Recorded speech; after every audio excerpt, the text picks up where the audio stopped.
બાબરલાટી બજારના સીસી રોડને લઈ નગરજનોએ ઉઠાવ્યા સવાલ.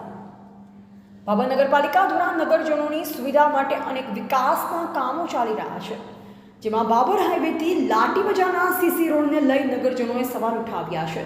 જેમાં રોડની કામગીરી દરમિયાન કોંગ્રેસના આગેવાનોએ આક્ષેપ કર્યો છે કે રોડની કામગીરી દરમિયાન જૂના રોડ પર કોઈપણ પ્રકારના પેચિંગ કર્યા વગર, એટલે કે જૂનો રોડ તોડ્યા વગર જ હલકી ગુણવત્તાનો માલ પાથરી દેવામાં આવેલ, જેથી જૂના રોડ પર નાખેલ માલ પકડ ક્યાંથી કરશે.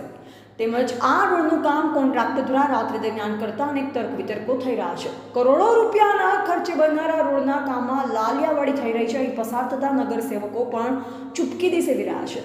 આ રોડની કામગીરીને લઈ નગરજનો સહિત વાહન ચાલકો પરેશાન છે. વધુમાં જ્યારે બાબર વાવ રોડ ગૌરવ પથની કામગીરી શરૂ કરવામાં આવેલ ત્યારે રોડની બંને સાઈડના દબાણો હટાવવામાં આવેલ, પરંતુ લાટી બજારમાં રોડ બની રહ્યો છે તો પહેલા દબાણ હટાવવામાં આવે. 40 ફૂટનો રસ્તો હાલમાં દબાણોના કારણે ક્યાંક 15 થી 20 ફૂટનો સાંકડો બની ગયેલ. વેપારીઓએ દુકાનો બહાર મોટા મોટા ઓટલા તેમજ છતો બહાર કાઢતા ઘણીવાર ટ્રાફિકની સમસ્યાઓ માથાના દુખાવા સમાન સર્જાય છે. તેમ છતાં નગરપાલિકાના જવાબદાર ઊંધા ચશ્મા પહેરીને છાવરવામાં આવી રહ્યા છે. નગરપાલિકા દ્વારા વાલા દોલાની નીતિ અપનાવ્યા વગર પહેલા દબાણો હટાવી પછી જ રોડની કામગીરી શરૂ કરવી જોઈએ તેવા આક્ષેપો નગરજનો કરી રહ્યા છે. આ બાબતે નગરપાલિકાના ચીફ ઓફિસર પાયલબેન દેસાઈને મૌખિક પૂછતા જણાવ્યું કે રોડની કામગીરી સારી રીતે ચાલી રહી છે. તેમ છતાં જો કોઈ તકલીફ કે ગેરરીતિ હશે તો અમે સ્થળ પર જઈ તપાસ કરીશું. રોડની કામગીરીને લઈ હાલ તો અનેક સવાલો નગરજનોમાં ચર્ચાઈ રહ્યા છે. બાબતે તો હું એવું કહું છું કે એક બાજુ એકલા કાંકરા દેખાય છે, એક બાજુ એકલો ગારો દેખાય છે, ધૂળ દેખાય છે. આવા 100 ફૂટના રોડ બનાવીને કેવડો ભ્રષ્ટાચાર આ નગરપાલિકાના બધા માણસોએ કરવો છે કે એમના સહકારી નોકરિયાતોને કરવો છે. એક કોન્ટ્રાક્ટરને બોલાવીને આવું કહી નથી શકતા. અત્યારે હાલ આપણે જોયું કે એક બાઇકવાળો પડતા રહી ગયો અને એના હાથ પગે ફ્રેક્ચર થાય તો એના માટે શું નગરપાલિકા જવાબદાર રહેશે? આખા ગામની પરિસ્થિતિ દરેક જગ્યાએ આ છે. બિલકુલ કોઈ જાતની આ ભાજપવાળાને શરમ નથી. વધારામાં અત્યારે કોર્પોરેટર ખુદ નીકળ્યા, ભરતભાઈ, એમને મેં ઊભા રાખ્યા તો એ ભાગ્યા કે અમને તમારે મરાઈ નાખવા દે. એટલે એમને પોતાને જવાબ દેવાની એમનામાં શક્તિ નથી. આટલું બધું ખોટું થાય છે તો આ બધી જ પરિસ્થિતિ આખા ગામમાં છે. સૌથી વધારે પ્રશ્ન તો આ લાટી બજારના દુકાનોનો એવો છે કે જ્યારે હજી વરસાદ પડ્યો નથી ને આ પરિસ્થિતિ છે. જો વરસાદ પડશે તો લોકોની દુકાનોમાં કાયમી પાણી પેસી જાય છે ને એ પાણીનો તો કોઈથી નિકાલ કરવાનો આજે 10 વર્ષથી એમની ભાજપની બોડી છે ત્યારે કોઈ દિવસ વિચારતા નથી કે આનો અમારે કઈ રીતે પાણીનો નિકાલ કરવો. લોકોના જાનમાલનું નુકસાન થાય છે. દર સાલ ચોમાસે તો શું કરવું એવું કોઈથી વિચારતા નથી.